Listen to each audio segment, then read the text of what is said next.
Today என்ன recipe பார்க்க போகிறோன்னா, இந்த மழைக்கு நல்லா சூடாக மொறு மொறுன்னு எப்படி உளுந்து வடை செய்கிறதுன்னு பார்க்கலாம். அதுக்கு மார்னிங் எழுந்திரிச்சதும் உளுந்து ஊற போட்டுட்டு மத்தியானம் போல் தண்ணி இல்லாமல் ஆட்டி வச்சுக்கோங்க. ஒரு பவுல் ஃபுல்லாக பொடி வெங்காயம் எடுத்திருக்கேன். அதை நல்லா குட்டி குட்டியாக அறுத்து போட்டு 1 டீஸ்பூன் மிளகு, 3 பச்சை மிளகாய், ஒரு கொத்து கருவேப்பிலை, கொஞ்சமாக கொத்தமல்லி, 1/4 டீஸ்பூன் சோடா மாவு, தேவையான அளவு உப்பு, 1 டேபிள் ஸ்பூன் அரிசி மாவு போட்டு நல்லா பிசைஞ்சு வச்சுக்கோங்க. கொஞ்சம் நேரம் ஊறட்டும். அடுப்பில் கடாய் வச்சு ஹீட் ஆனதும் ஆயில் ஊற்றிக்கோங்க. ஆயில் நல்லா சூடாகணும். ஆனதும் ஒரு வடையாக எடுத்து தட்டி போட்டுருங்க.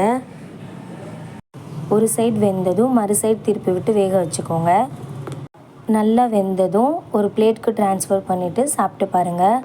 நல்லா கிறிஸ்பியாக உள்ளே சாஃப்டாக சாப்பிடவே சூப்பராக இருக்கும்.